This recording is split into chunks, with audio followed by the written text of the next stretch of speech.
संत चरणी भावे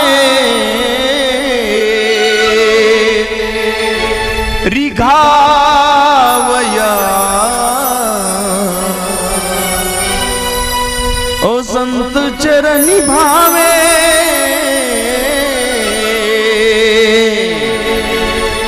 रिघावया त्यांचा महिमा काय वर्णूनी पामा न कळे साचार ब्रह्मादिका न कळे साचार ब्रह्मादिका ओ न कळे साचार ब्रह्मादिका न कळे साचार ब्रह्मादिका त्यांचा महिमा काय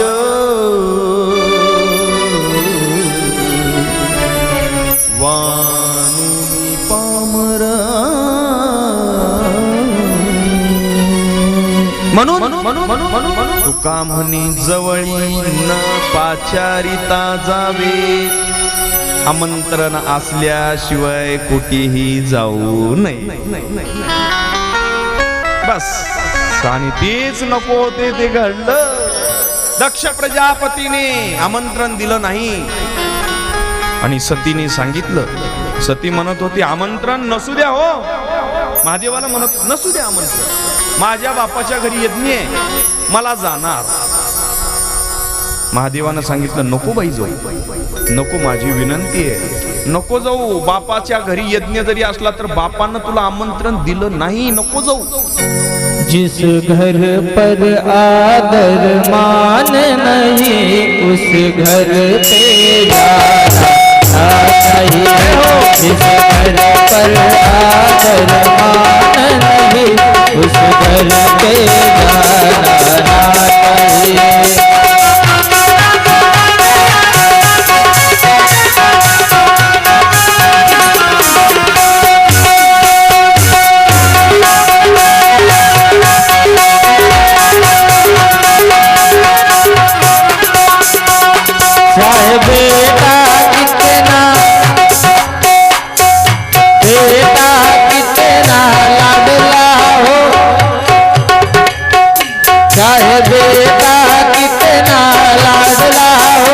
उसे सर पर बिठाना ना चाहिए जिस घर पे आदर मान नहीं उस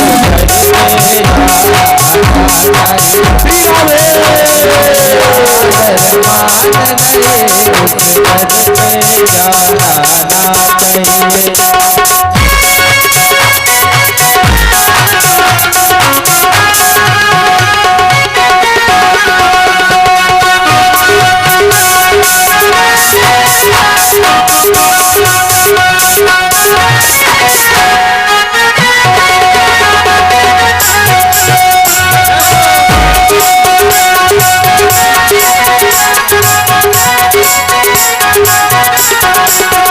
चाहे बेटी कितनी लाडली हो उसे घर घर घुमाना ना चाहिए चाहे बेटी कितनी लाडली हो उसे घर घर घुमाना ना चाहिए जिस घर पर आदर भाव नहीं उस घर पे जाना चाहिए जिस घर पर आदर भाव नहीं उस घर पर जाना ना चाहिए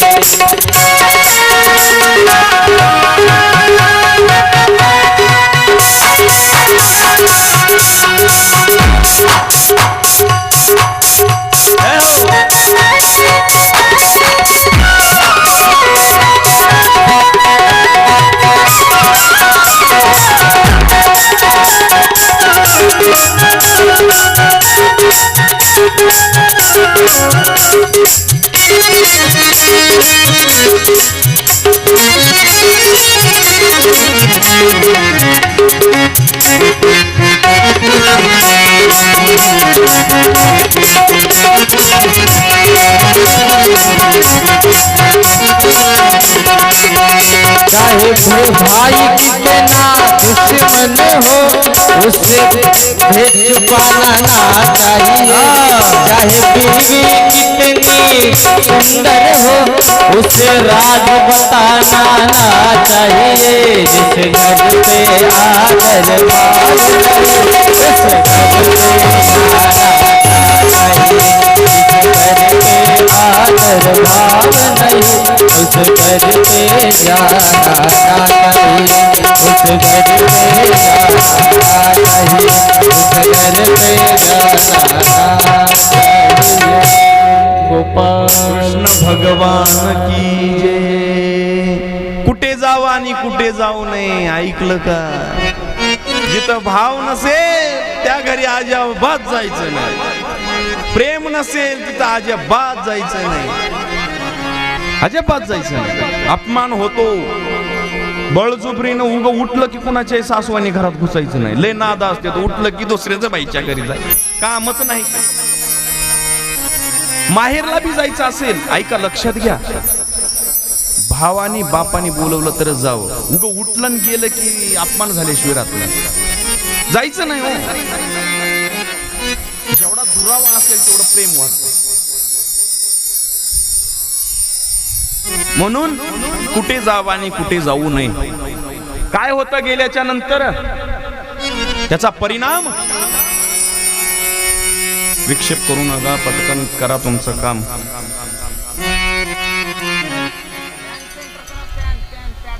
आणि मग अशा वेळेस लक्ष द्या.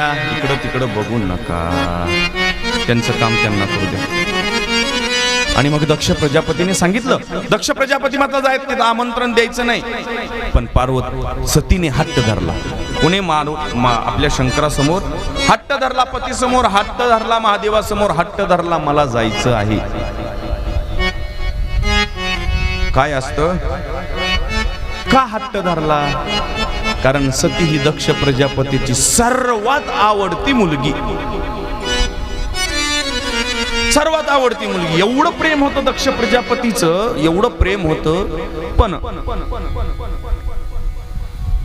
ज्यावेळेस अपमान झाला दक्ष प्रजापतीचा तेव्हा सतीला सांगितलं होतं तू महादेवासोबत विवाह करू नको.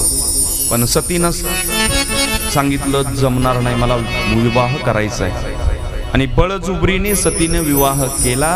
दक्ष प्रजापतीला मान्य नव्हतं. तेव्हापासून दक्ष प्रजापतीला मोप आवडती लेक आहे. पण आपल्या विरुद्ध असणाऱ्या व्यक्तीसोबत ज्यानं माझा अपमान केला त्याच्यासोबत माझ्या मुलीनं विवाह केला. म्हणून मुलीलाही आमंत्रण दिलं नाही.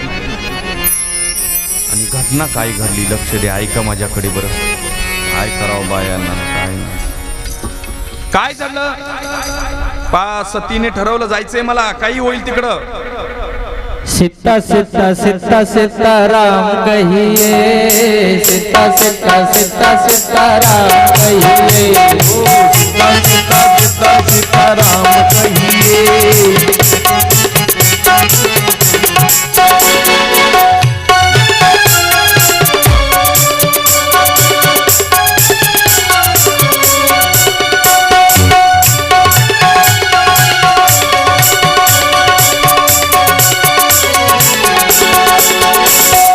धीरे धीरे राम जी का साथ पाइए. धीरे धीरे राम जी का साथ पाइए. धीरे धीरे राम जी का साथ पाइए. धीरे धीरे राम जी का साथ पाइए. बस सीता सीता सीता सीता राम गाइए. सीता सीता सीता सीता राम गाइए.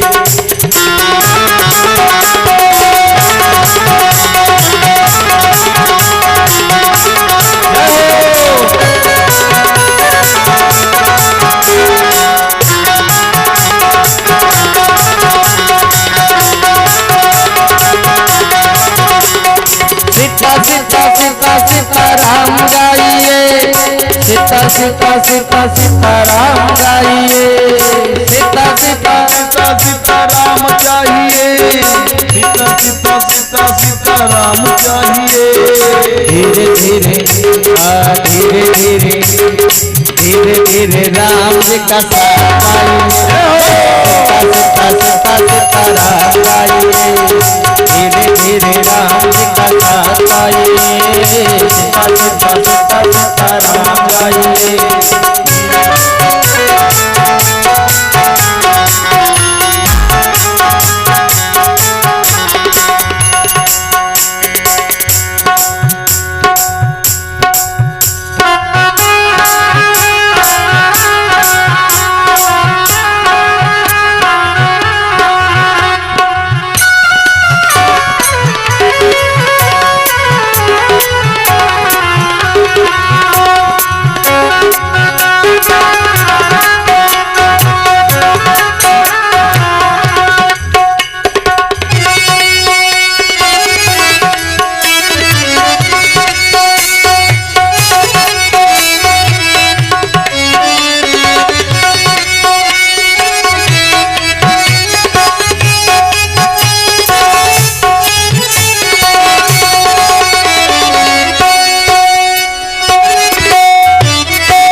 सीता सीता सीता राम गाइए धीरे धीरे राम जी का साथ पाइए सीता सीता सीता सीता राम चाहिए धीरे धीरे राम जी का साथ पाइए धीरे धीरे धीरे धीरे धीरे धीरे धीरे धीरे धीरे राम जी का साथ पाइए सीता सीता सीता सीता राम गाइए धीरे धीरे राम जी का साथ पाइए सीता सीता सीता सीता राम गाइए पुंडलिक वरदारी विठ्ठल श्री ज्ञानदेव भगवान. आणि अशा पद्धतीने मग आता पाणी वाटू नका बघा एवढं गळाटो खरडून चालू आहे आणि तुम्ही तुमच्या पाण्यातच आहेत बाबा काय कथित विक्षेप नसावा. आणि मग काय झालं इकडं हट्ट धरला. कोणी हट्ट धरला? कोणी हट्ट धरला? सतीने पुन्हा समोर हट्ट धरला. हा म्हणजे कथा डोक्यात आहे. आणि भगवान शंकरजी समोर हट्ट धरला. आणि मग शेवटचा प्रश्न केला भगवान शंकरजीने, कारण त्यांना भविष्य कळत होतं. विश्वाचे उद्धारक होते, विश्वाचे मालक होते. न बोलावता गेल्याच्या नंतर अनर्थ घडू शकतो, अपमान होऊ शकतो आणि अपमानाच्या भरामध्ये काही होऊ शकतं. सती नको जाऊ, सती तू नको जाऊ, सती तू नको जाऊ. सती म्हणायला लागली काय होतं माझ्या बापाचं आमंत्रण नसलं म्हणजे? तुम्ही एवढे क्रूर होता का? जरी त्यांची चूक झाली असली तरी चला माझ्यासोबत तुम्हाला यावं लागेल.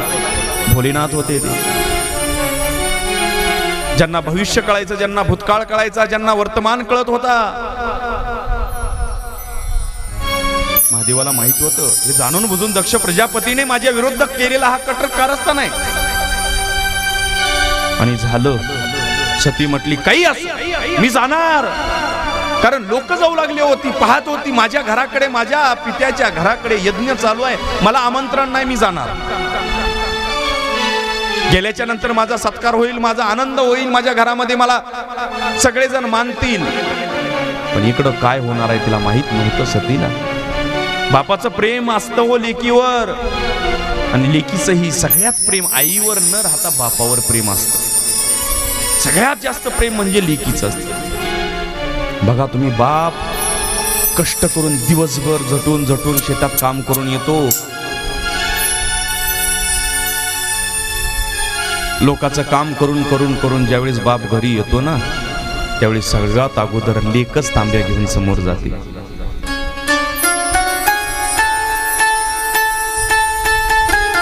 ज्या दिवशी बापाला दुःख होतं ना त्या दिवशी डोळे पुसायला फक्त लेक असते, दुसरं कोणीच नसतं. ध्यानात ठेवा.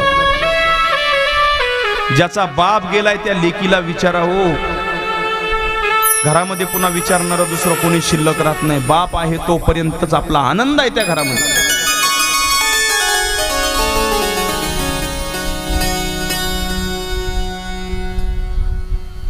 बाप काम करून आला ना, आल्या आल्या लेक पळत येते. लेक येते, बापाच्या डोक्यावरून हात फिरवते आणि पहिलं लेकाच्या अगोदर लेकीला बाप मांडीवरती उचलून घेतो. जगाच्या पाठीवर कसलंही दुःख येऊ द्या, फक्त बापच असा आहे की ते दुःख निवारण लेकीचं करतो.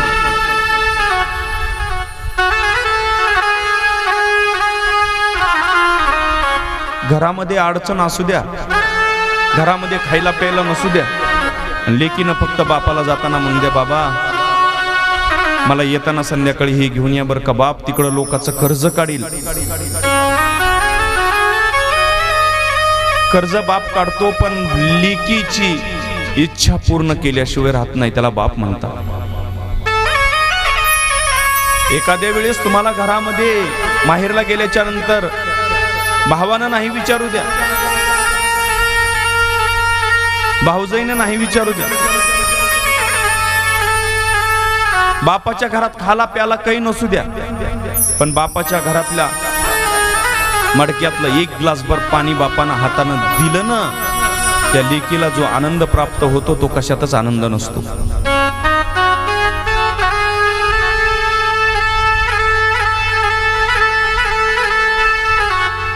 बाप असतो तोपर्यंत माईच्या डोक्यावरून लेकराचे हात फिरवतो, लेकीला सांभाळ करतो. बाप लेकीच्या घरामध्ये येत असताना कधीच खुल्या हाताने येत नाही. काही ना काही आणतो. खिशात पैसे नसू द्या, लोकांकडून पैसे घेतो, लोकांकडून पैसे आणतो, पण लेकीला आपल्या खुल्या हाताने कधीच येत नाही. जावाई किती क्रूर असू द्या, जावाई कसाही असू द्या, तरी लेकीला समजून सांगतो, त्याला बाप म्हणतात.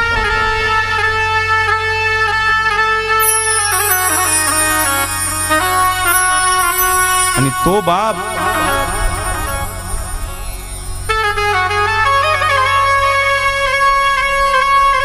प्रेम लेकीचं असल्यामुळे सतीला वाटत होतं, माझ्या बापाची जरी चूक झाली असली, माझ्या बापाची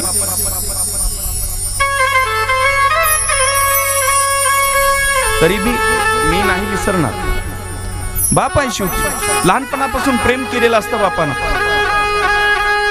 कसं विसरल हो. घरात काय नसू द्या, ज्या दिवशी आपला नवरा मारतो, आपला नवरा ज्या वेळेस दारू पिऊन येतो ना, बापाला फोन केल्या बापा एका क्षणामध्ये येतो आणि मुलीचं असलेलं दुःख जाग्यावरती थांबवतो, त्याला बाप म्हणतात.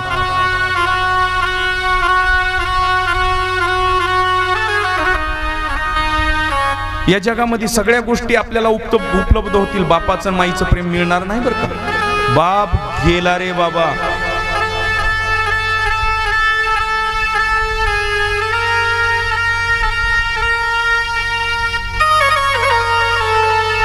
तुम्हाला पुन्हा माहेरामध्ये अजिबात किंमतच कोणी देत नाही.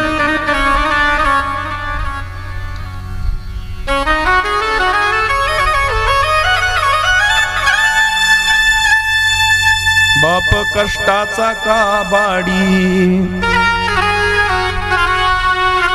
ऊस मळ्यात तोडतो या,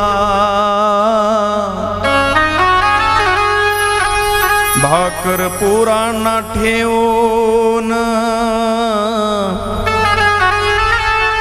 कांड ऊसाच चाखतो या. जत्रा आली या गावाची, बाप बाजारला जायचा,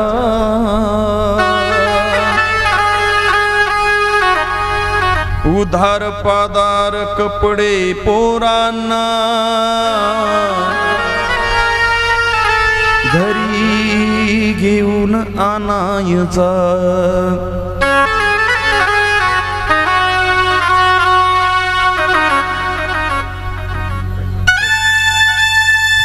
खमीस खवाटी फाटलेलं सुई दोऱ्याने शिवलेलं माझ्या बापाच्या धोतराला सदा ठिगळ जोडलेलं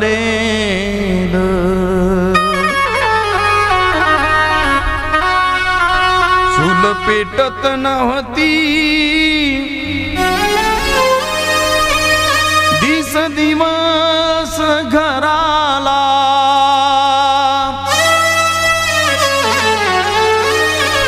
पाहिली भर पाण्यासाठी बाप वनवन फिरला.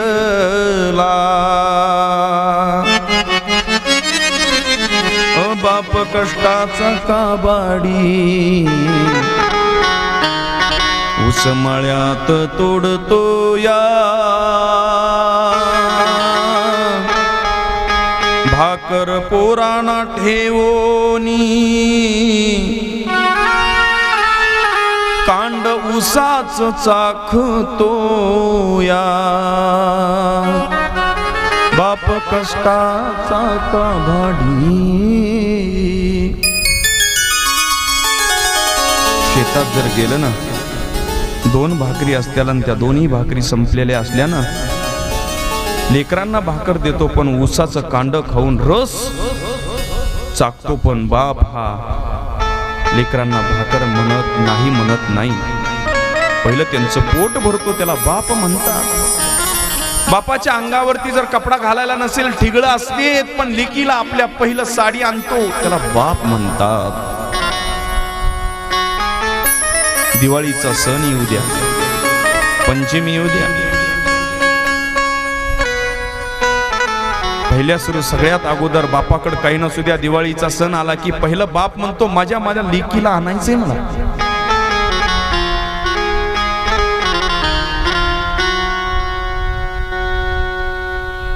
आणि अशाही परिस्थितीमध्ये बाप दुकानावरती जातो, दुकानदारापुढे हात जोडतो, दुकानदाराला म्हणतो बाबा मी पैसे आज नाहीत उद्याच्याला देतो, परवा दिवशी देतो, तुझ्या दुकानामध्ये काम करतो, झाडून काढतो, मी पैसे देतो पण माझ्या लेकीला साडी मला दे रे बाळा, माझी दिवाळी आहे, माझी लेक तशीच जाईल. भावानं किती भांडू द्या, भावजाईनं किती भांडू द्या, बाप जर असेल ना घरामध्ये त्यांची हिम्मत नसते, तुम्हाला बोलण्याची हिम्मत नसते, अजिबात नसते हिम्मत. बाप गेल्याच्या नंतर अजिबात तुम्हाला बोलायला कोणी शिल्लक राहत नाही. घरामध्ये बाप आहे तोपर्यंत घराचं घर पण आहे, घरामध्ये बाप आहे तोपर्यंतच घरामध्ये चैतन्य नांदत असतं. घरातला बाप गेला की घरातलं चैतन्य नष्ट होतं, घरातला बाप गेला की घरातलं सुख नष्ट होतं.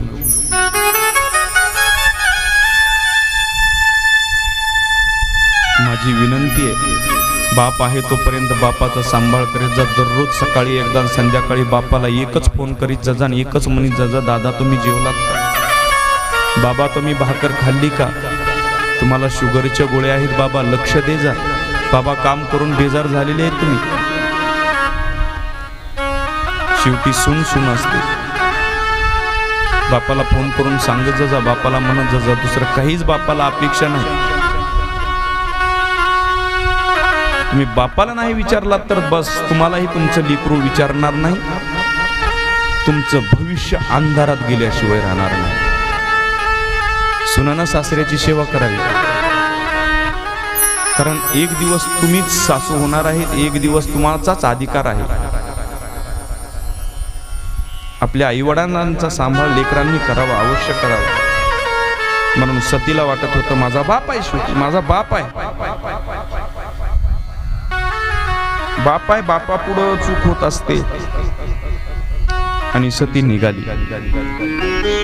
पण महादेवानं सांगितलं, सती मी नको म्हणालो तरी जायचे ना तुला, तर तुझ्या रक्षणासाठी मी देवगण पाठवत आहे. नंदीला पाठवलं, सगळ्या गणांना पाठवलं सोबत. का? कारण महादेवाला माहिती होतं पुढं काय होणार आहे, पुढं दुर्घटना होऊ शकते. म्हणून महादेवानं पाठवलं, नंदीला पाठवलं, गणांना पाठवलं. सती ऐकत नव्हती. महादेव म्हणले नको सती जाऊ, माझी विनंती आहे, माझ्या संसारामध्ये तुझ्याशिवाय कोणीच नाही, मी उघड्यावरती. महादेवाला पुढल्या गोष्टी कळत होत्या. उद्याच्या सती गेल्याच्या नंतर काही जर अपमान झाला तर माझी सती परत यायची. महादेवानं सांगितलं नको जाऊ. एक ध्यानात ठेवा, घरात नवरा बायकोचे भांडण होऊ द्या, पण नवरा जरी रागावला तरी शेवटी संध्याकाळी नवराच तुम्हाला तुमचं दुःख विचारू शकतो. म्हणून सुखदुःखाच्या गोष्टी त्याच्या समोर बोलत जा. आणि अशाही परिस्थितीमध्ये मग सतीनं ऐकलं नाही महादेवाचं. आणि महादेवाचं न ऐकल्यामुळे परिणाम, गेली सती. सती गेली आणि गेल्या गेल्या द्वारामध्ये गेल्या गेल्या द्वारपाळांनी अडवलं सतीला. अडवलं बापाच्या दारामध्ये, द्वारपाळांनी अडवलं. द्वारपाळ म्हणत होते कोण आहेत तुम्ही? सती आहे. कुठं चाललात? माझ्या बापाचा यज्ञ आहे, तुमचा अधिकार काय अडवण्याचा? तुम्ही कोण मला माहित नाही. माझ्या बापाच्या घरी मला जायला कोणाचा अधिकार आहे?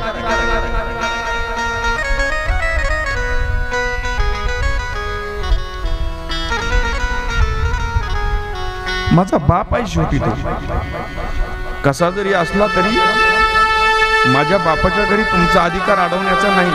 माझ्या बापाने रागवू द्या, माझ्या बापानं काही म्हणू द्या, पण शेवटी मी जाणार आहे. आदेश दिलेला होता, काही असेल मी जाणार आहे. लेकीला दुःख असतं त्यावेळेस बाप पळत येतो, अडचण दूर करतो. आणि लेकीला बापाची हिम्मत भेटली ना, कुणाची ताकद नाही हो तिला बोलायला.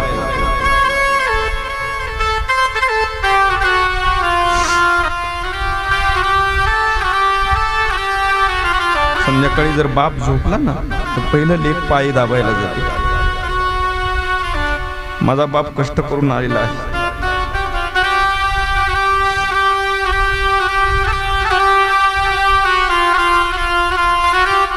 कारण लेकीला माहित असतं बाप किती कष्ट करतो.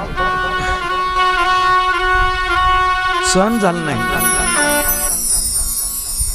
बापाने उकंडे खांदेले असतात. बापाने लोकाच्या कामावरती जाऊन कष्ट करून चांगल्या घरी लेकीला दिलेलं असतं, त्यालाच बाप म्हणतात. बाप इकडं काही करेल पण माझी लेक सुखात राहावी म्हणून चांगलंच घर बघून देतो, त्यालाच बाप म्हणतात. आणि तेव्हा सतीला वाटत होतं माझ्या बापानं जरी बाप असला तर मी आवडतीये, मी मुलगी आहे त्यांची. आणि शेवटी सती द्वारपाळांना म्हणत होती मी जाणार आहे. हिम्मत नव्हती द्वारपाळांची सुद्धा.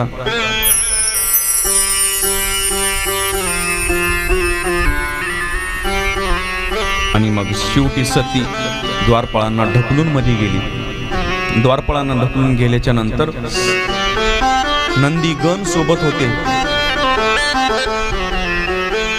मोठा दरवाजा होता आणि त्या दरवाजातून सतीने घरामध्ये पाऊल टाकाय उशीर सगळे सतीकडे बघायला लागले, कारण आमंत्रण दिलं नव्हतं. आणि सगळे म्हणत होते लेक आली नाही, तुमची लेक आली नाही, दक्ष प्रजापतीला लेक आली नाही. आणि मग तेव्हा सतीला कोणीच बोलना. आलीस का सुद्धा म्हणीना. माय टकटक बघत होती, माय बघत होती. माईला माहिती होतं, पण मालकानं सांगितलं होतं सती जर आली ना तिला अजिबात बोलायचं नाही. आणि तेव्हा मग सतीनं सगळ्यांकडे पाहिलं. सगळ्यांनी माना खाली घातल्या आणि सगळ्यांनी माना खाली घातल्यामुळे ठीक आहे, घातली असतील माना, माझा बाप आहे, माझं घर आहे. आणि मग सतीनं काय केलं? काही नाही केलं.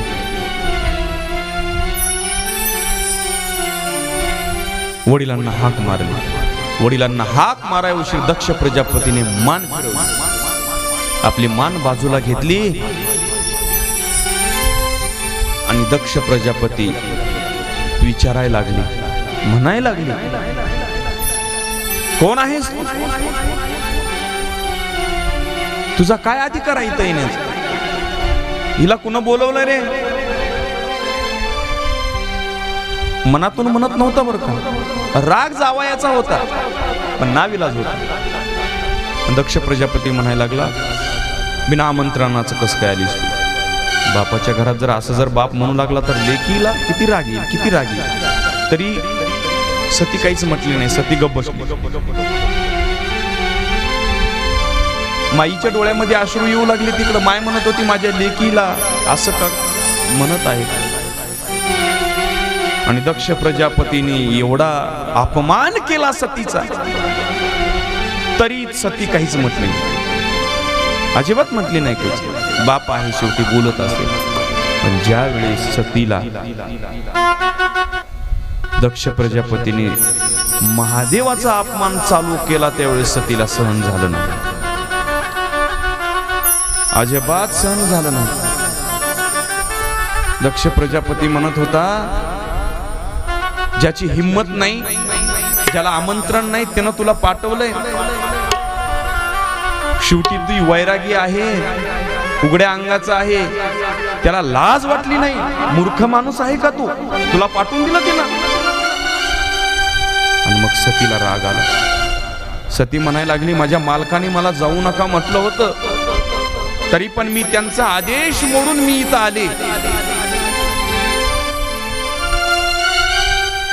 आणि जे नको व्हायचं तेच घडलं.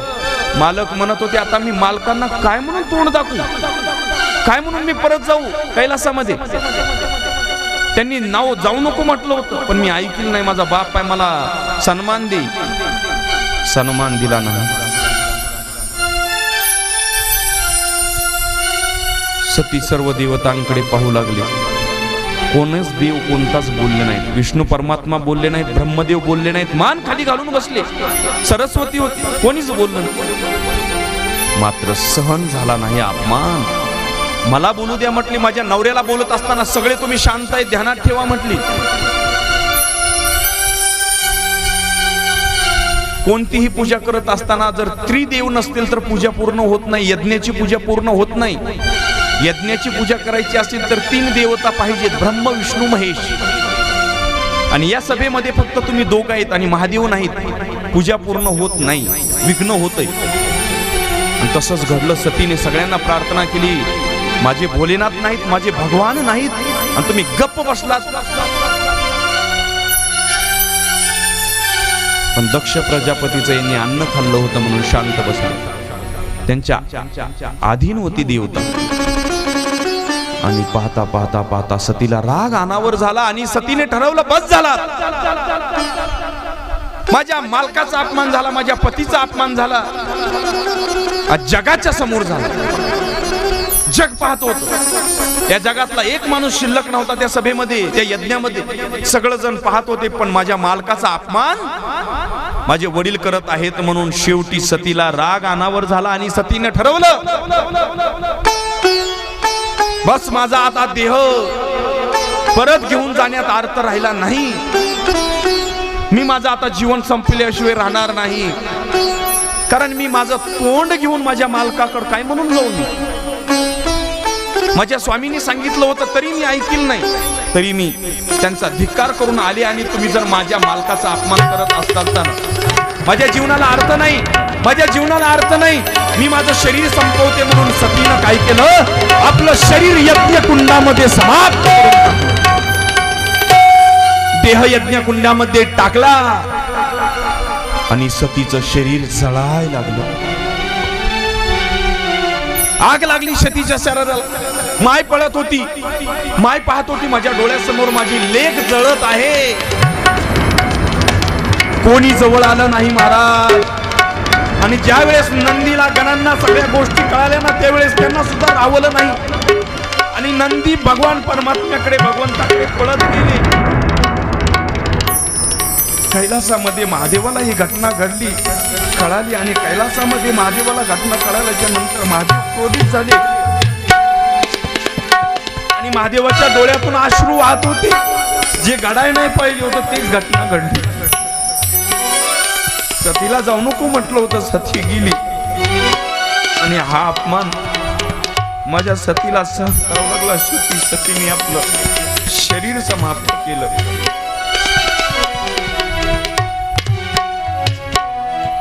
आणि यज्ञामध्ये सतीचं शरीर पूर्ण जळत होतं.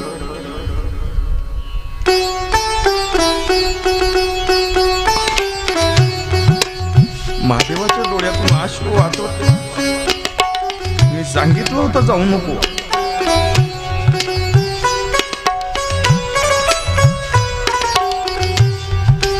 का गेली सती तू? मी म्हणलं होतं घटना होईल पुढं, अपमान होऊ शकतो आणि तू अपमान सहन करू शकत नाहीस. आणि शेवटी ज्या वेळेस अग्नीमध्ये सती जळत होती सगळं हा प्रकार पाहत होते. दक्ष प्रजापती अजिबात बोलला नाही.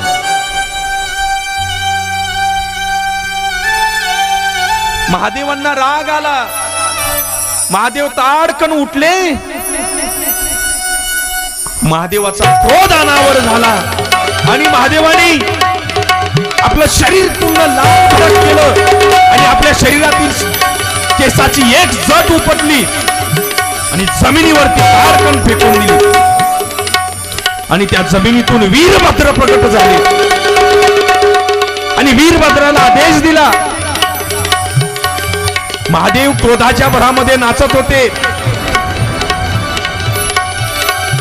तांडव नृत्य करू लागले. आणि ते तांडव नृत्य करत करत करत करत करत करत महादेवाला राग आला. सृष्टी थरथर थरथर थरथर कापू लागली. जमीन थरथर कापू लागली. महादेवाचा तिसरा डोळा उघडणार. महादेव तांडव नृत्य करू लागले.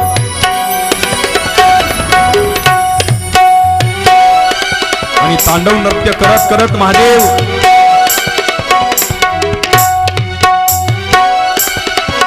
आणि त्यावेळेस त्या तांडव नृत्य करत असताना राग अनावर झाला.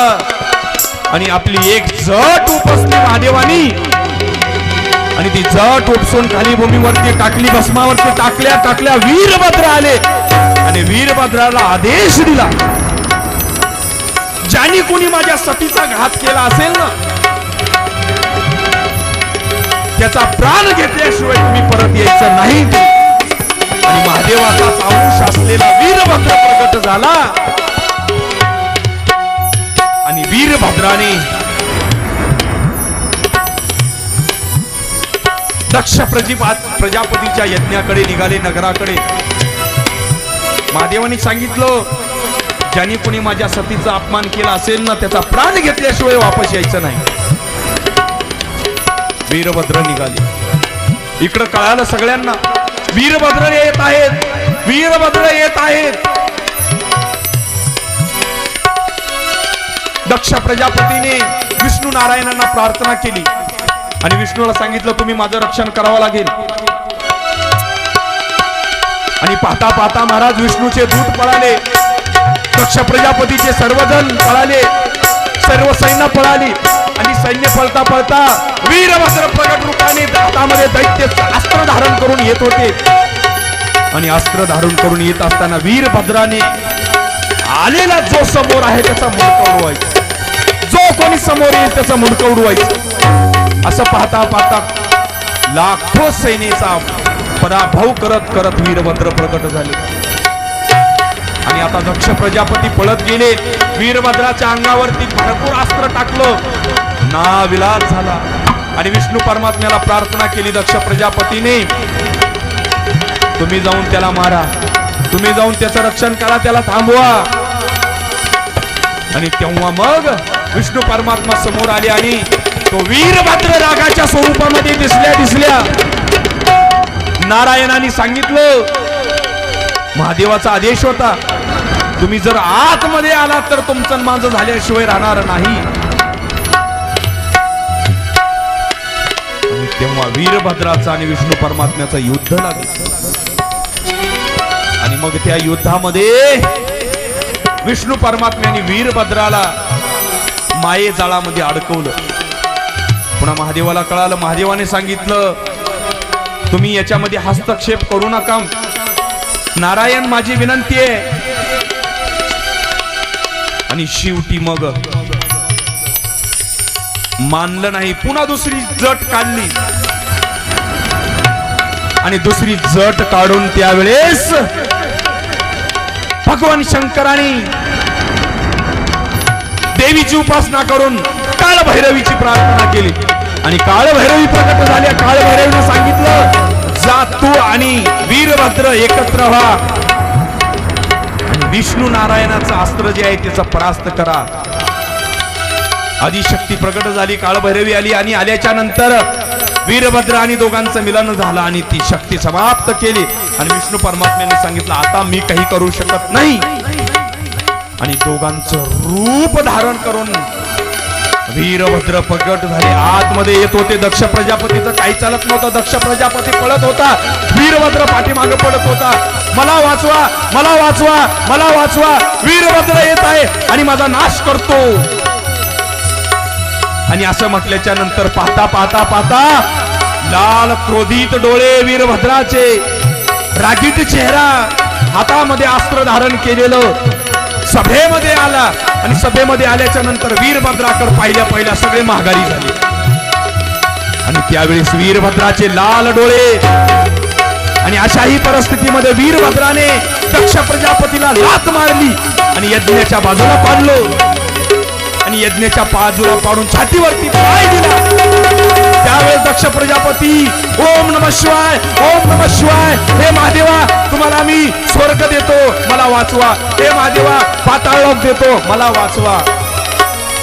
दक्ष प्रजापतीला आदेश होता, हर हर महादेव, हर हर महादेव, ओम नमः शिवाय म्हणत म्हणत त्यावेळेस महादेवाने आपली, दक्ष प्रजापतीने आपली तलवार घेतली आणि तलवार घेऊन दक्ष प्रजापतीचं मुंडक उडवलं.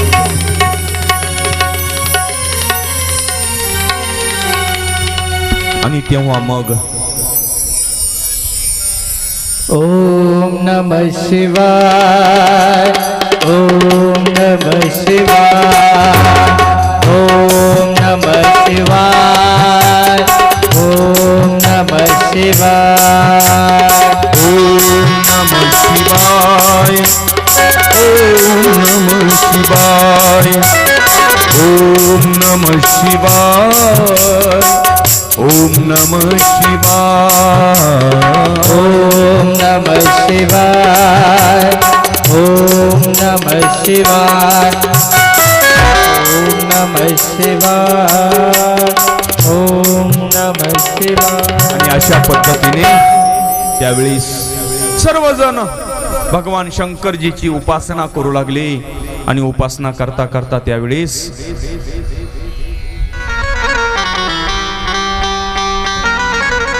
ते मुंडक यज्ञामध्ये जळालं. ज्या मुंडक्याने अहंकार धारण केला ते मुंडक यज्ञामध्ये जळून खाक झालं.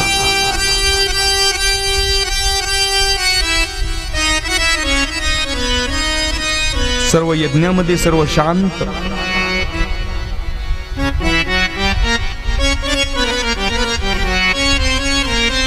आणि तेव्हा मग महादेवांना जाग आली. महादेव शांत झाले आणि महादेव मग त्यानंतर भगवान शंकरजी त्या यज्ञाच्या दारामध्ये येऊन उभा टाकले.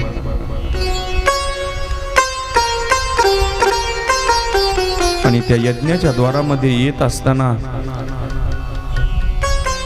भगवान शंकरजी आतमध्ये प्रवेश करत होते. सतीचा देह जळून खाक झालेला होता. सर्व शरीर भाजून निघालेलं होतं. भगवंताच्या डोळ्यामध्ये अश्रू होते.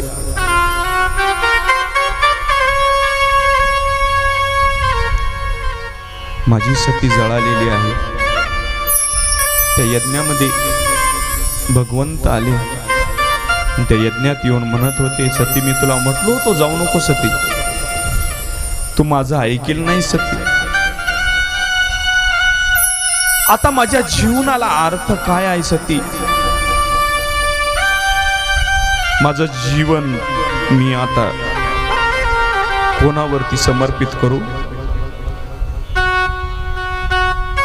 माझ्या जीवनाला अर्थ शिल्लक राहिलेला नाही सती. कैलासामध्ये माझा कोण सांभाळ करील? कैलासामध्ये कोण मला जीव घालेल? कैलासामध्ये माझी सेवा कोण करील सती? भगवान परमात्मा विश्वाचे मालक देव दया दया रडत होते.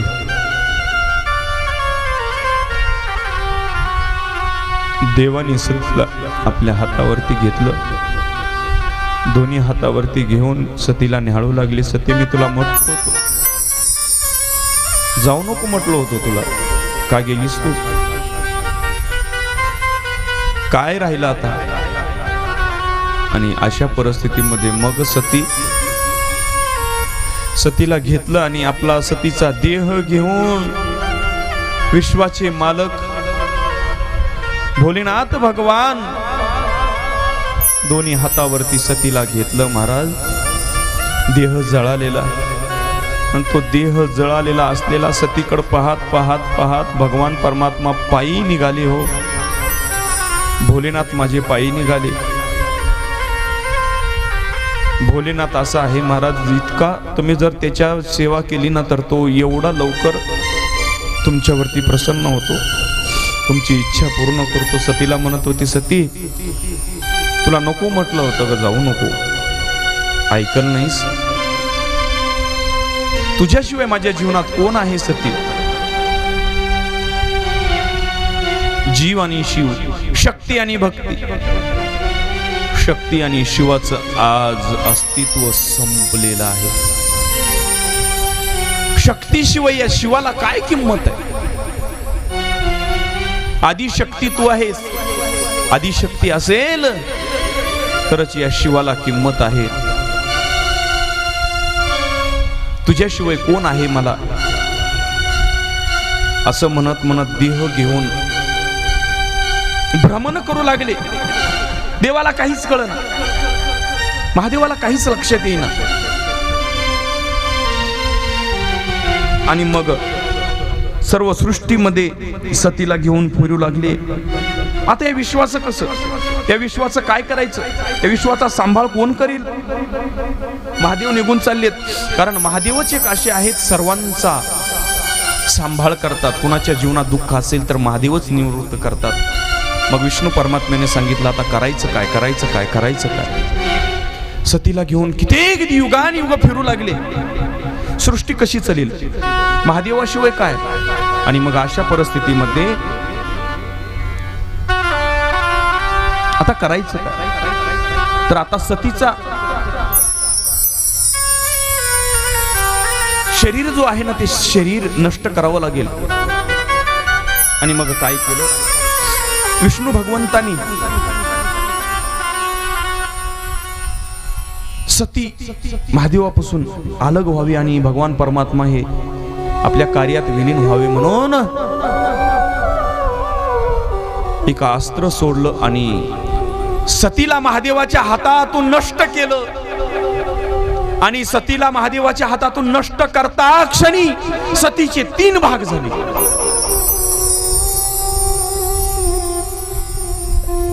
आणि ते 3.5 पिंड झाले त्या सतीचे. आणि ते 3.5 पिंड जसे जसे जाऊ लागले तसे तसं महादेव म्हणत होता, सती सती सती सती सती म्हणत म्हणत म्हणत पहिल्या पिंडाच्या मागे गेले महादेव. आणि ते 3.5 पिंड म्हणजे 3.5 शक्तीपीठ आहे. 3.5 शक्तीपीठ जे आहेत ना, चंद्रपूर, कोल्हापूरची, ते अर्धपीठ आहे. 3 शक्तिपीठ आहेत आणि त्या 3ही शक्तिपीठाची स्थापना त्या ठिकाणी करण्यात आली. आणि त्या 3.5 शक्तिपीठामध्ये पहिलं शक्तिपीठ, पहिलं जे काही पिंड पडला ना, तो पिंड पहिला पिंड पडल्या त्या पिंडाचं स्थापन भगवान परमात्म्याने केलं.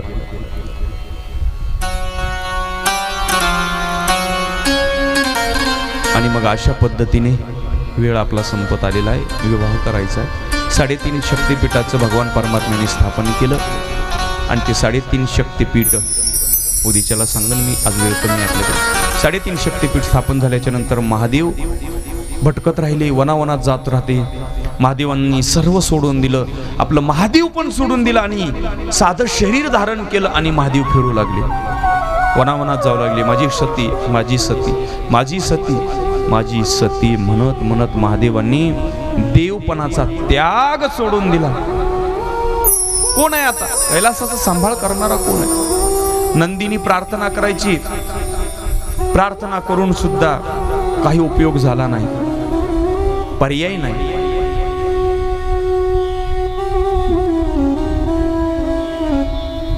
आपला मालक आज भटकत फिरत आहे. आज माझ्या भगवंतावरती ही वेळ आली म्हणून नंदी रडत होते. नंदी म्हणत होते, किती दिवस देवा असं फिरायचं? आमचा सांभाळ कोण करील? तुम्हीच आमचे मायबाप आहेत देवा, तुमच्याशिवाय आम्हाला कोणी नाही. म्हणून नंदी प्रार्थना करू लागले. तरी महादेवाचं देव पण नष्ट झालं होतं. सर्वसामान्य माणूस महादेव झाले. महादेवाला मी महादेव आहे असं कळत नव्हतं. फक्त खिन्न चेहऱ्याने पडलेले, उपाशी भटकत फिरायचे, मनुष्य जन्म धारण करून.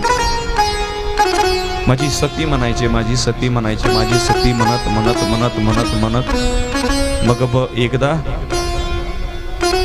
आता करायचं काय म्हणून विष्णू परमात्म्याने एक बालकाला आदेश केला आणि त्या बालकाला सांगितलं, काही नाही, स्वतः भगवान महादेवच लिंगापाशी पडून राहायचे. पिंड असते ना आपले महादेवाचे, त्यांना माहित नव्हतं हे पिंड म्हणजे मी आहे.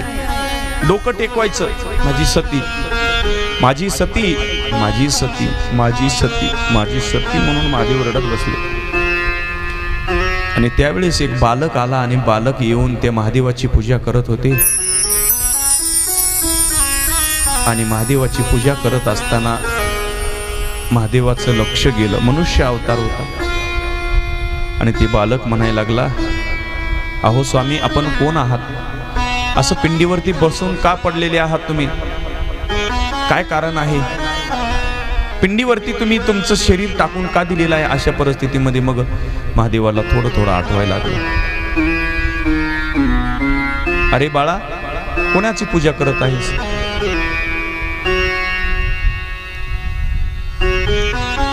त्या बालकानं सांगितलं, तुमचीच पूजा करत आहे.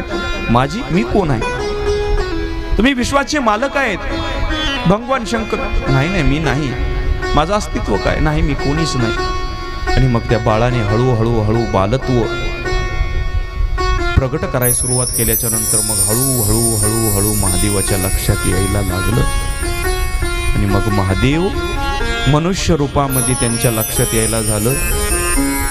आणि त्यावेळेस सांगितलं. आणि अशा परिस्थितीमध्ये सांगितल्याच्या नंतर मग महादेवांच्या लक्षात आलं आणि महादेवाने सांगितलं. आणि मग त्या ठिकाणी सतीने आपलं आदिशक्ती रूप असलेलं महादेवाच्या समोर आणलं आणि सांगितलं, आता रडत बसू नका, मी पुढच्या जन्मात येणार आहे. तुम्ही सर्व सोडून द्या, सर्व सोडून द्या, त्याग करा. आणि तुम्ही आता काय करा? ज्यावेळी सती स्वतः आदिशक्ती समोर आली आणि आदिशक्तीने सांगितलं, तुम्ही विश्वाचे मालक आहेत, असं जर रडत बसला, असं रडण्याने काय होणार आहे असं सांगितल्याच्या नंतर मग महादेवाच्या लक्षात आलं, पुनर्जन्म मी घेणार आहे आणि त्यावेळेस आपली भेट होणार आहे. आणि मग महादेवाने सांगितलं, तुला जर पुनर्जन्म घ्यायचा असेल तर पुन्हा मला सोडून जाऊ नको, पुन्हा आपली ताटात होता कामा नाही, त्यावेळेसच मी माझं रूप धारण करेन. सतीनं आदेश केला. सतीनं सांगितलं, याच्या पुढे होणार नाही. आणि ते रूप म्हणजे पार्वती मातेचं रूप पुन्हा धारण केलं. आणि शेवटपर्यंत पार्वती माता आदिशक्ती शेवटपर्यंत राहिली. आणि अशा पद्धतीने मग भगवान परमात्मा आपल्या आपल्या मूळ रूपात गेले. आणि पाहता पाहता असं दक्ष प्रजापतीचं सतीचं वर्णन आपल्याला चिंतन करण्यासाठी मिळालेलं आहे. म्हणून अशी ही भगवंताची प्रदीर्घ असणारी कथा. माणसाला वाटतं कथा संपू नये का, देवाची लीला आगाध आहे. आणि मग अशा पद्धतीने ही कथा याच ठिकाणी समाप्त होते. आपल्याला भगवान कृष्ण परमात्म्याचा विवाह सोहळा संपन्न करायचा आहे. विवाह सोहळा कसा काय झाला, इकडं भगवंत लहानाचे मोठे झाले. पाहता पाहता एकदा रुक्मांगद नावाचे राजा होते आणि त्यांची मुलगी रुक्मिणी, लक्ष्मी. आणि त्यांनी ठरवलं भगवान परमात्मा एक विशिष्ट असं स्वरूप धारण केलेले आहेत, विश्वाचे मालक आहेत, माझी मुलगी त्यांना द्यायची. असं म्हटल्याच्या नंतर रुक्मांगदाला एक पुत्र होता रुक्मी नावाचा. त्यानं सांगितलं नाही, माझी बहीण मी शिशुपालाला देणार नाही. पण रुक्मिणीला सगळ्या गोष्टी माहिती होत्या, लक्ष्मी नव्हती. तिनं पत्र पाठवलं देवाला आणि देवाला सांगितलं, देवा मी माझं सर्व शमीरेश, माझं सर्व मी तुम्हाला अर्पण केलेलं आहे, माझा देह अर्पण केलेला आहे. तुम्ही मला या आणि वरून घेऊन जा. उद्याच्याला मंदिरामध्ये मी दर्शनासाठी येणार आहे. त्या टायमिंग मध्ये तुम्ही आलात बरं, जर तुम्ही नाही आलात ना तर मी माझं सर्व शरीर नष्ट करून टाकेन. पत्र देवाने वाचलं, देवाने सांगितलं. आणि देवानं सांगितल्याच्या नंतर इकडं रुक्मांगाने काय केलं, तो येतो काय की म्हणून त्याच्यासोबत भांडण सुरू केलं. आणि भांडण सुरू करत असताना, घेऊन या त्यांना, आता झाली ना तयारी, हां आणा सगळे आता. आणि अशा परिस्थितीमध्ये युद्ध चालू झालं. बलभीम, बलराम, भगवान कृष्ण परमात्म्याचे बंधू सर्व यादव सेना घेऊन युद्धासाठी तयार झाले. आणि त्यावेळेस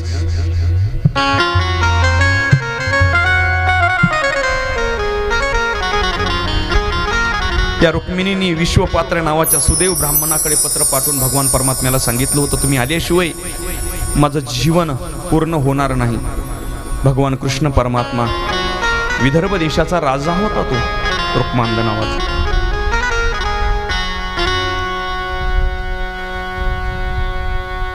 आणि भीष्मकाने सर्व परिस्थिती पाहिली, त्यांना माहिती होती. आणि भीष्मांकाने हे विवाह ठरवण्याचा ठरवला. त्रैलोक्यनाथ विश्वाचे मालक भगवान कृष्ण परमात्मा. आणि अशाही परिस्थितीमध्ये त्यावेळेस भगवान परमात्मा रथामध्ये आले.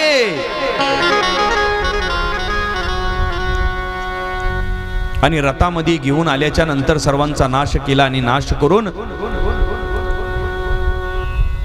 त्या ब्राह्मणाला पाठवलं होतं. ब्राह्मणाने सांगितलं, देव आलेले आहेत. आनंद झाला रुक्मिणीला. आनंद झाल्याच्या नंतर अक्षदा वाटा, चला अक्षदा केल्यात ना, अक्षदा केल्यात का नाही, अक्षदा वाटा.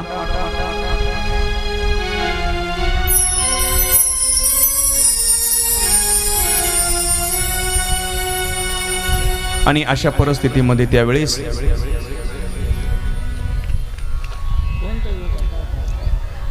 सगळे वराडी मंडळ यायचं आहे, सगळ्यांनी तयार राहायचं आहे. आता भगवान कृष्ण परमात्म्यांचा विवाह संपन्न होणार आहे. आणि या विवाह सोहळ्यासाठी भगवान कृष्ण परमात्म्याकडून काही, रुक्मिणीकडून काही सगळे पाहुणे रावळे आलेले होते.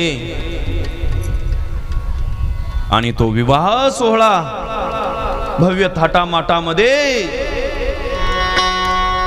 भजन म्हणत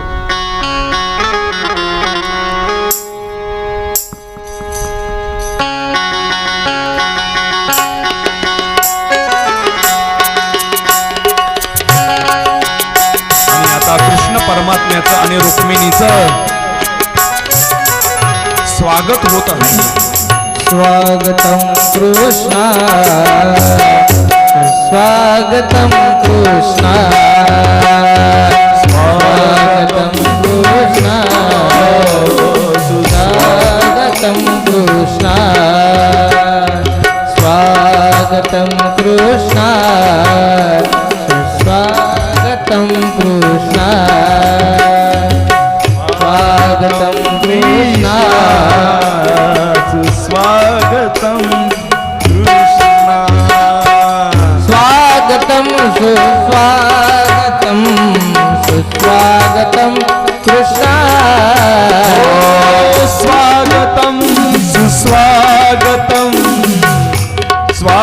स्वागतम कृष्णा स्वागतं सुस्वागतं सुस्वागतं कृष्णा स्वागतम सुस्वागतम स्वागतम कृष्णा स्वागतं कृष्णा जय हो समोर कोणी थांबू नका समोर कॅमेऱ्यामध्ये त्यांचा फोटो येऊ द्या थोडं बाजूबाजूने या त्यांना दिसू द्या लेकरं दिसू द्या असं माग चला सगळे पुढं त्यांच्या कोणी चलू नका कॅमेरा चालू आहे त्याच्यामध्ये फोटो येऊ द्या मोबाईल मध्ये पुन्हा फोटो काढा ओ स्वागतं सुस्वागतं स्वागतं शरणागतं कृष्णा हो स्वागतम सुस्वागतम स्वागतम कृष्णा स्वागतं सावकाश स्वागतं सुस्वागतं कृष्णा स्वागतम कृष्णा सुस्वागतम कृष्णा स्वागतं कृष्णा जय हो स्वागतं कृष्णा स्वागतम कृष्णा सुस्वागतम कृष्णा युद्या स्वागतं कृष्णा स्वागतं कृष्णा स्वागतम कृष्णा सुस्वागतम कृष्णा ओ गोपाल कृष्ण भगवान की की जय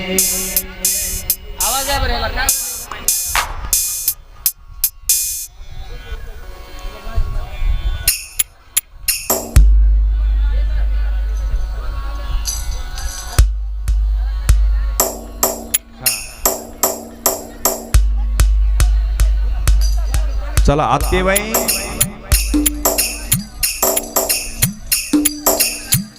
रुकवत ठेवून द्या वरी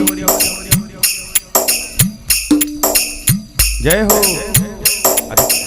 कॅमेऱ्याच्या समोर राहू नका एवढा मोठा लाखोचा कॅमेरा लावला आणि त्याला झाप आला तर मोबाईल करायला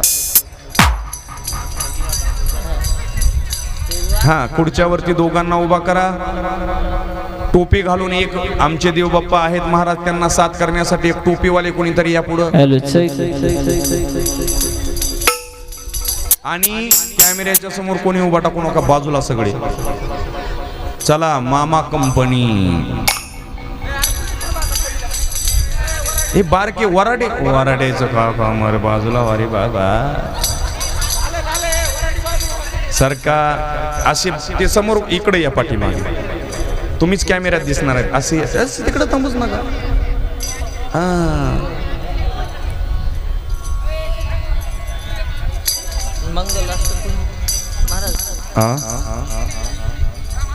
आपणच ऐका मंगलाष्टका होणार आहेत आणि मंगलाष्टका होत असताना सर्वांनी व्यवस्थित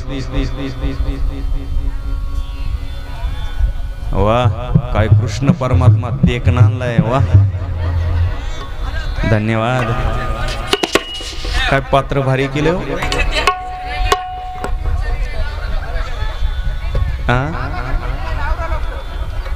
सावकाश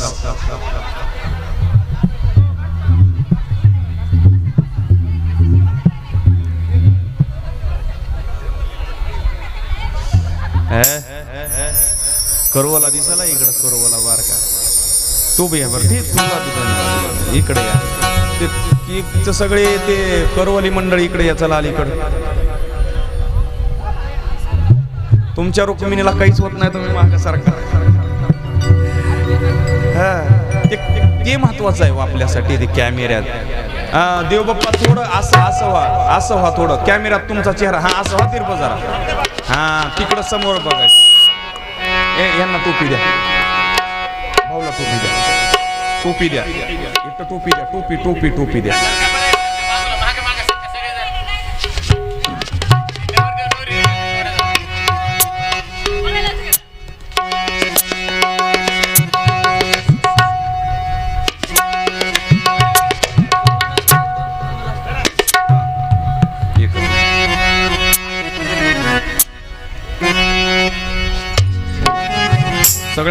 पोचले का? चला सगळ्यांना अक्षता पोहोचल्या का? सुरू करायचंय.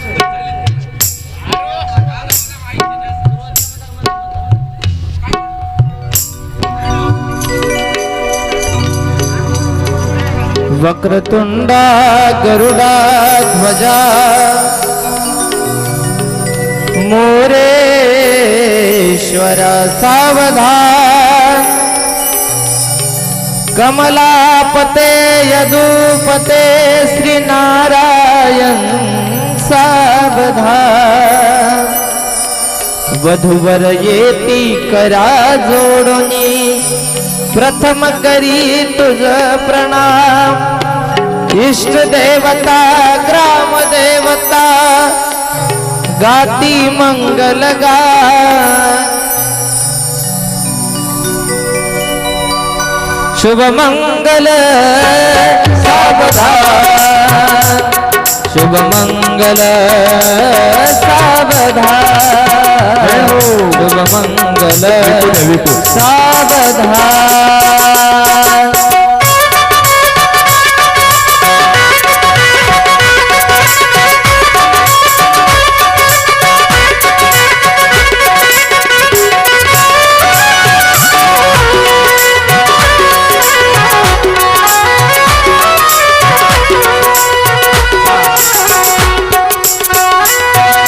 पुष्पमाला अर्पण केली करनिया गजानना हो पुष्पमाला अर्पण केली करनिया गजानना हे शुभ मंगल अति सुलग्न भावे हो गजानना अंतर पाठातून वधूवर अंतर पाठातून वधूवर पातुरुक्मिनिष्ठा शुभ मंगल सावधान शुभ मंगल सावधान शुभ मंगल सावधान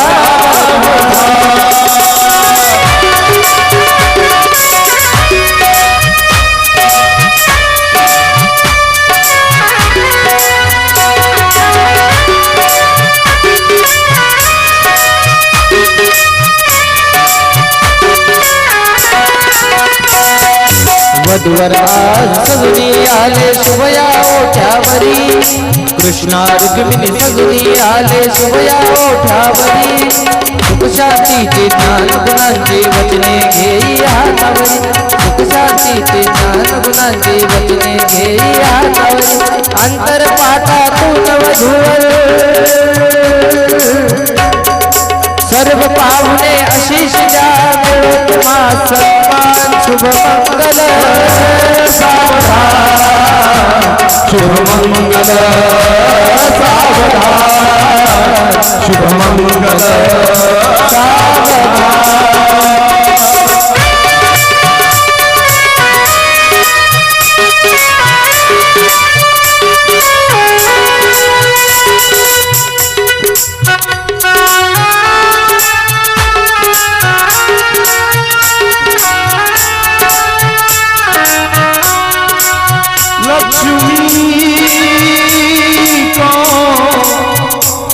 शुभ पारिजात कसुरा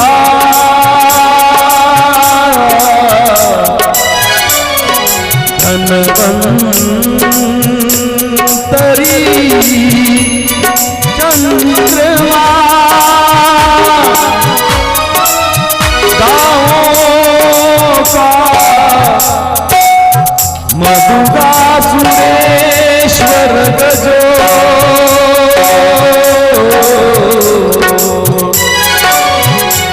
रंपा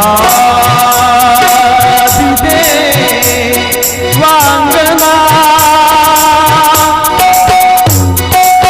आश्वास तो विश्व हरिवनो क्या मेरा कंको चाहू दे रत्नानी प्रत्युदशो प्रतिदिने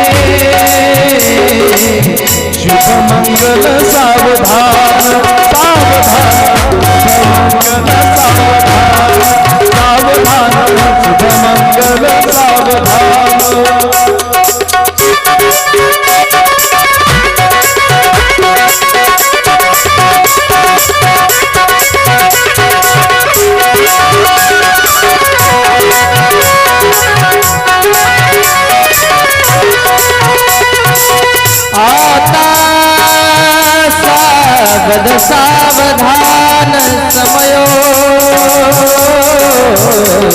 साधा समीपुवते वागवागा करा फलात घटिका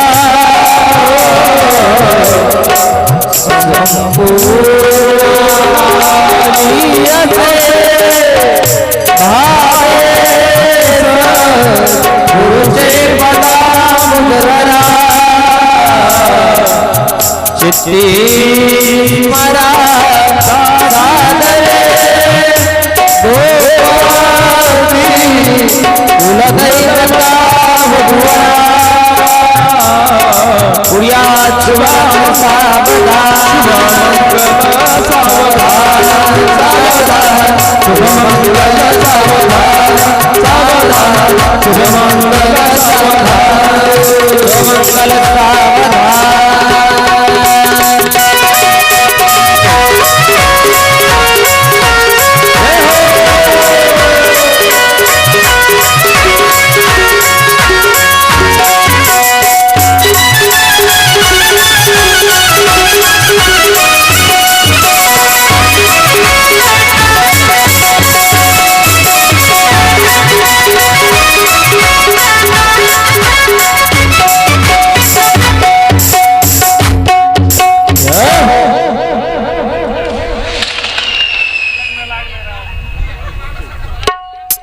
ऐका, लक्ष द्या इकडं. सर्व रुक्मिणीच्या बाजूनं आलेलं वराड मंडळ, कृष्ण परमात्म्याच्या बाजूनं आलेलं वराड मंडळ, दोघांना विनंती आहे, आहेर केल्याशिवाय जायचं नाही. जर रिकाम्या हातानं कुणी जर केलं, हा इथं यायचं, टोपल्यामध्ये आहेर द्यायचा, मगच घरी जायचे. नसले तर घरून आणा. आहेर केल्याशिवाय देवाचा आज आहेर, संसारात खर्चीलाच उपयोग नाही, देवाला आहेर करायचा. इकडं टोपला आणायचं, टोपल्यामध्ये सर्वांनी आहेर आणून द्यायचा. आहेर केल्याशिवाय कोणी जायचं नाही. हा दोन इकडं स्वीकारणार आहे, तुमच्याकडं नाही बाबा. हो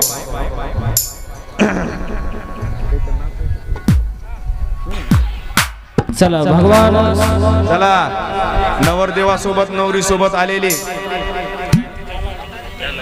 आता सगळेजण भगवान परमात्म्याचा आनंद घ्यायचा आहे. सगळ्यांना उभा टाकून देवाचा आनंद घेऊन नाचायचंय.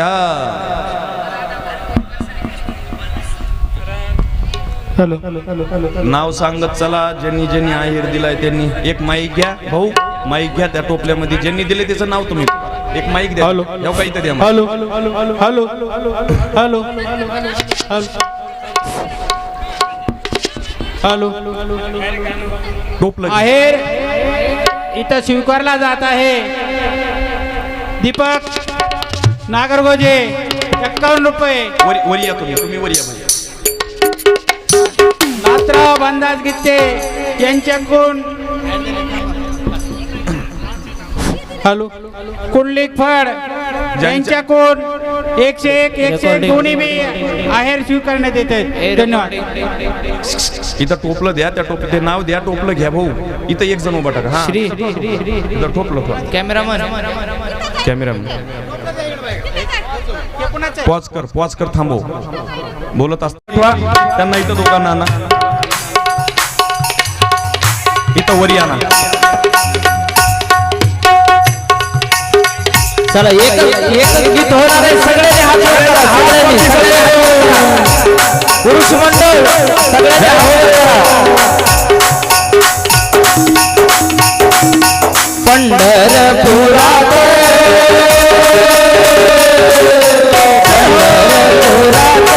या संगम नगरीत काही वाजत गाजत सोन्याचे बाशिंग सोन्याचं बाशिंग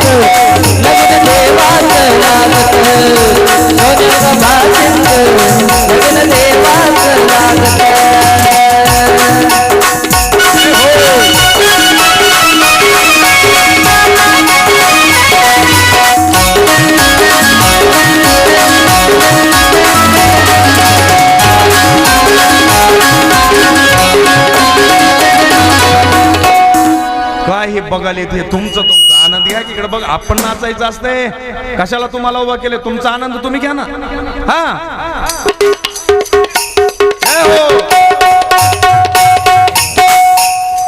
आनंद घ्यायला सांगतो आता मी शिकवतो हात वर करा फक्त वरती करा की काय? जेवढे पुरुष हात वर मामा उपर नाचलेले पाठी मागले तुमचं तुम्ही आनंद घ्या सगळ्यांनी हात वर करा वरातीत म्हणल्यावर कसं सांगावीत आता काय काय महिला मंडळ पाठी मागल्या हात वर करा हात सगळेजण हात वर स्टार्ट हात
खाली का घेतले मागले सगळे वर हात हे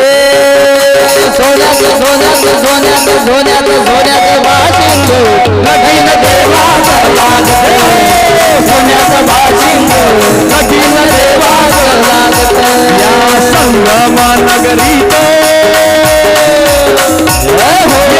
संगमा नगरीत काय वाजत गाजतो काय वाजत गाजतो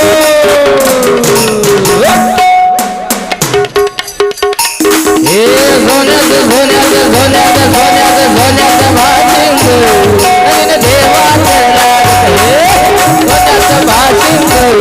नवीन देवाचं लागतं